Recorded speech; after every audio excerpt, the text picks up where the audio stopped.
इस बीच एक बड़ी खबर आ रही है। इजराइल ने गुरुवार को गाजा पर हवाई हमला किया और इस हमले में कई लोगों की मौत हो गई।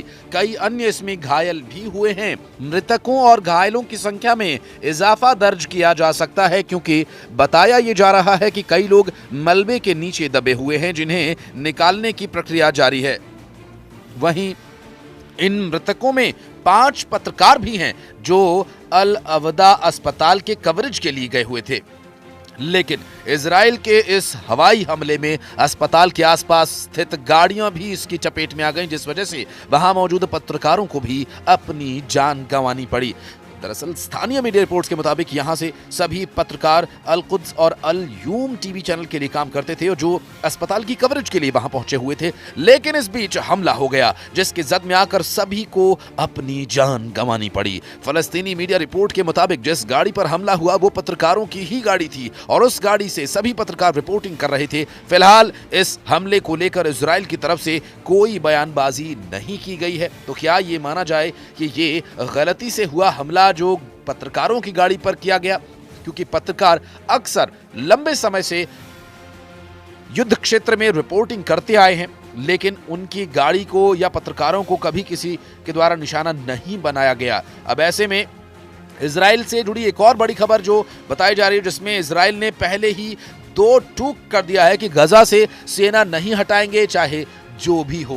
दरअसल इजरायली रक्षा मंत्री इजराइल काट्ज के मुताबिक बुधवार को उन्होंने कहा कि गजा में उनके सैनिक तैनात रहेंगे और फलस्तीनी क्षेत्र पर सुरक्षा नियंत्रण कायम रखेंगे। उनके बयान से इजराइल और हमास के बीच युद्ध विराम समझौते के लिए जारी वार्ता की सफलता संदिग्ध हो गई है और ऐसे में अब देखना यह होगा कि गजा मिस्र सीमा पर एक बफर जोन के दौरे पर आए काट्ज ने गजा में सुरक्षा नियंत्रण आईडीएफ के हाथों में रहेगा कहा। उन्होंने ये भी कहा कि इजरायली सेना गजा पट्टी के भीतर सुरक्षा क्षेत्रों, बफर क्षेत्रों और नियंत्रण की स्थिति में रहेगी। उन्होंने इस उपाय को इजरायली समुदायों की सुरक्षा सुनिश्चित करने के लिए आवश्यक बताया है। काट्ज ने कहा कि यहां कोई हमास सरकार नहीं होगी और न ही हमारी सेना। जारी लड़ाई के बाद एक नई वास्तविकता सामने आएगी। इससे पहले इजरायली प्रधानमंत्री बेंजामिन नेतन्याहू के कार्यालय और हमास ने एक दूसरे पर गजा युद्ध विराम समझौते पर पहुंचने में देरी का आरोप लगाया। दरअसल कतर और मिस्र की मध्यस्थता में दोहा में हुई वार्ता के बाद हमास ने कहा कि वार्ता में महत्वपूर्ण प्रगति हुई है, लेकिन इजराइल ने गजा से सेना वापस बुलाने, युद्ध विराम, कैदियों और विस्थापितों की वापसी के लिए नई शर्तें रखी हैं। हमास ने दावा किया कि इन शर्तों की वजह से संभावित समझौते पर अंतिम मुहर लगने में देरी हो रही है। इजरायली प्रधानमंत्री बेंजामिन नेतन्याहू के कार्यालय ने हमास के आरोपों का खंडन किया। उसने एक बयान में कहा कि हमास जिन बातों पर सहमति बन चुकी थी उससे पीछे हट रहा है और वार्ता में बाधा उत्पन्न हो रही है। इससे पहले इजराइल ने मंगलवार को एक सप्ताह की सार्थक चर्चा के बाद दोहा से अपने वार्ताकारों को वापस बुला लिया था। समाचार एजेंसी शिन्हुआ के मुताबिक इजराइल ने एक बयान में कहा था कि हमारे बंधकों की रिहाई के मुद्दे पर चर्चा जारी रखने के लिए इजराइल में आंतरिक विमर्श के लिए टीम के सदस्य वापस आ रहे हैं और इस टीम में मोसाद के वरिष्ठ अधिकारी, शिन बेत सुरक्षा एजेंसी और इजरायली डिफेंस फोर्सेस आईडीएफ के वरिष्ठ अधिकारी शामिल थे। पिछली असफल वार्ताओं में तटीय फलस्तीनी क्षेत्र से इजरायली सेना की वापसी और युद्ध विराम की अवधि महत्वपूर्ण बाधाएं रही हैं। हमास युद्ध को पूरी तरह से समाप्त करना चाहता है, जबकि इजराइल किसी भी प्रस्ताव से पहले गाजा पर हमास का नियंत्रण खत्म करने और युद्ध विराम के बाद भी फलस्तीनी क्षेत्र में सैन्य उपस्थिति बनाए रखने पर जोर देता है।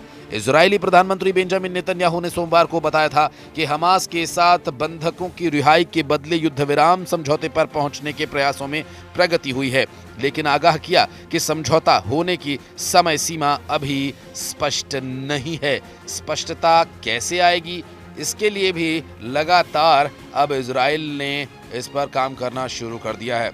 बहरहाल इससे तो स्पष्ट है कि इजराइल अभी फिलहाल पीछे हटने वाला नहीं, जबकि इजराइल ने ईरान के हूथियों से निपटने के लिए भी अब तैयारी तेज कर दी है। वो क्या है ये भी आपको बताते हैं। दरअसल एरो 3 मिसाइल पर एक बड़ा दांव लगाया गया है और इसके लिए जो अभी परिस्थितियां बनती नजर आ रही हैं उससे साफ जाहिर है कि अमेरिका थार्ड और पैट्रियट से भी ये बेहतर मिसाइल साबित हो सकती है, क्योंकि दावा यही किया जा रहा है। बहरहाल अभी इस दावे की कितनी सच्चाई है ये तो आने वाले वक्त में जब मिसाइलों का इस्तेमाल होगा तो स्पष्ट हो ही जाएगा। और आपको हम बताएं तो इस पूरे मामले को लेकर इजराइल ने ईरान और हूथियों से निपटने के लिए तैयारी की है। इजराइल ने अपनी हवाई रक्षा प्रणाली को मजबूत करने के लिए बड़ा कदम उठाया और इजरायली रक्षा मंत्रालय ने अत्याधुनिक एरो 3 इंटरसेप्टर मिसाइल्स के उत्पादन को बढ़ाने के लिए इजराइल एरोस्पेस इंडस्ट्री यानी IAI के साथ बड़े सौदे की घोषणा की है। दरअसल ये डील अरबों शेकेल यानी जो इजरायली करेंसी है अरबों शेकेल की है और हालांकि इस सौदे की सटीक राशि का खुलासा नहीं किया गया। ये घोषणा जब की गई, इजराइल ने पिछले 14 महीनों से हूथियों के और ईरान के मिसाइली हमलों को रोकने के लिए एरो 3 प्रणाली का इस्तेमाल किया है। यूरेशियन टाइम्स की रिपोर्ट के मुताबिक इजराइल के रक्षा मंत्री कार्ड्स ने एरो 3 प्रणाली को इजराइल की रक्षा क्षमता के लिए महत्वपूर्ण बताते हुए कहा कि हमारे पास दुनिया की सबसे अच्छी हवाई रक्षा क्षमता है। रक्षा मंत्रालय ने एक बयान में कहा कि इस समझौते के तहत IAI से IDF को बड़ी संख्या में एरो 3 इंटरसेप्टर सिस्टम्स मिलने हैं। दरअसल एरो मिसाइल रक्षा प्रणाली इजराइल ने अमेरिका की मदद से बनाई है। इसमें लंबी दूरी की बैलिस्टिक मिसाइल्स हमलों का मुकाबला करने के लिए एरो 2 और एरो 3 इंटरसेप्टर्स दोनों ही शामिल हैं।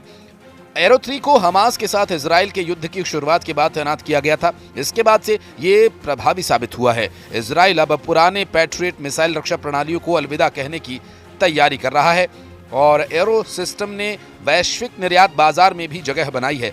पिछले साल इजराइल ने जर्मनी के साथ 3.5 बिलियन अमेरिकी डॉलर की डील के तहत एरो 3 इंटरसेप्टर की आपूर्ति करने के लिए समझौता किया था। यूक्रेन पर रूसी आक्रमण के बाद जर्मन ने रूस के बैलिस्टिक मिसाइल खतरों का मुकाबला करने के लिए एरो 3 रक्षा प्रणाली को अहमियत दी है। जर्मनी ने अमेरिका के high altitude area defence third system के ऊपर एरो 3 को चुना है। थार्ड को अमेरिका और उसके सहयोगियों की वायु रक्षा रणनीतियों की आधारशिला कहा जाता है। थार्ड दुनिया की उपलब्ध सर्वोत्तम मिसाइली रक्षा प्रणालियों में से एक है। इसे विशेष रूप से रशिया और चाइना जैसे विरोधियों से बैलिस्टिक मिसाइली खतरों का मुकाबला करने के लिए डिजाइन किया गया है।